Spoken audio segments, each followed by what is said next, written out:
హైదరాబాద్లో కూడా సిపిఐ కార్యకర్తలు చలో లోక్ భవన్కు పిలుపునిచ్చిన నేపథ్యంలో ఉద్రిక్త పరిస్థితులు చోటు చేసుకున్నాయి. ఇదే అంశాన్ని సంబంధించి మరిన్ని డీటెయిల్స్ మా కరెస్పాండెంట్ సంగీత అందిస్తారు. సంగీత, కానీ మీకున్నటువంటి మంది మార్పులు లేకపోతే అధికారం లేకపోతే డబ్బు రావచ్చేమో కానీ లిబర్టీ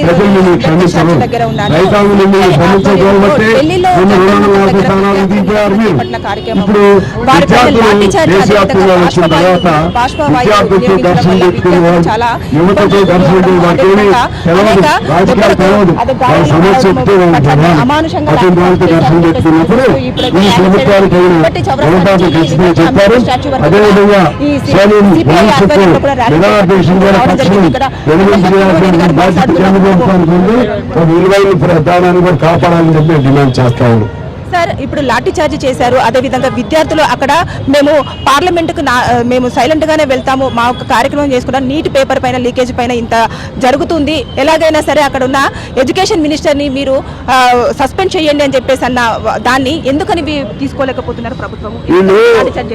ఫాల్స్ మెసేజ్ గా తీసుకుంటున్నారు, లేదా ధర్మీయ ప్రధాన పాత్ర కూడా ఉండాలి. ఎందుకంటే ఇది ఒక్కసారి కాదు, ఇటువంటి లీకేజ్లు అనేక పర్యాయాలు జరిగినాయి. అనేక పర్యాయాలు జరిగితే ప్రజాస్వామ్యంలో ప్రజాస్వామ్య ప్రభుత్వం ప్రజల నిరసనని గమనంలో తీసుకోవాలి, ఏదో పద్ధతితో పరిష్కారం చేయాలి. పోనీ ఇందులో కమిటీ వేసేసి ఈ తప్పు పలానా జరిగింది పలానా పద్ధతిలో ఏమీ సమాధానం చెప్పకుండా లక్షల మంది మొన్న 20వ తారీఖున వస్తే వాళ్ళు ఒళ్ళంతా పగలగొట్టారు, ఆడపిల్లలను కూడా చూడకుండా కొట్టారు. వీటన్నిటిని ఇలా చేస్తుంటే మోడీ గారు ఏమంటున్నా ఇది చాలా పెద్ద పాపం. ఏ పాపం అంటే లీకేజ్ అవటం పాపం. పాపానికి బాధ్యుడు ఎవరు? మరి ఆ పాపం చేసిన వాటిని శిక్షించాలి కదా. పాపం చేసిన వాళ్ళు ఎవరు? దానిలో ఆ మంత్రి ఎవరు? మీ దానిలో ఉన్నారు కదా. వాళ్ళపైన ఏం చర్యలు తీసుకోకుండా ఈ విధంగా నరేంద్ర మోడీ గారు ఒక నిరంకుశ ప్రభుత్వాన్ని వాళ్ళు ఆయన నడుపుతూ ఉన్నారు. ఈ దశలో ప్రజలను కాపాడవలసినటువంటి కోర్టులు ఎప్పుడు లేని విధంగా బయటెగించి మరి ఒక హైకోర్టు ఏమో అందులో మమ్మల్ని ఇన్వాల్వ్ చేయవద్దు, ఎందులో ఇన్వాల్వ్ ప్రజల సమస్య, ఇది లక్షల కోట్ల మంది సమస్య.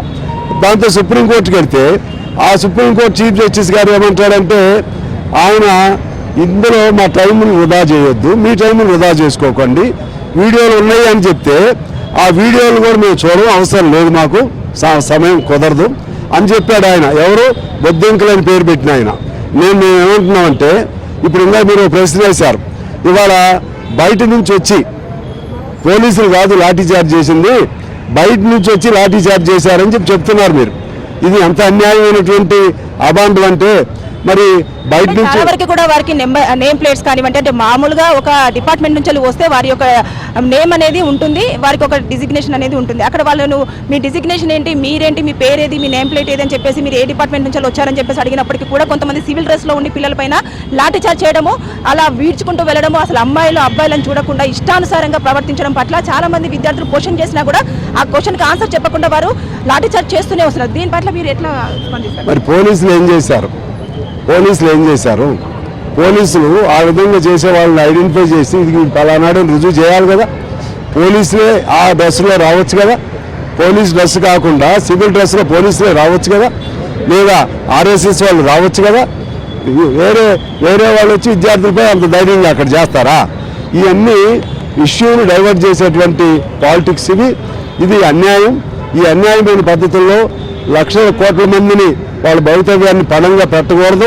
ఖచ్చితంగా లాల్ బహదూర్ శాస్త్రి గారు అంతకుముందు రైల్వే ప్రమాదం జరిగితే నైతిక బాధ్యత వహించి ఆయన రాజీనామా చేశాడు.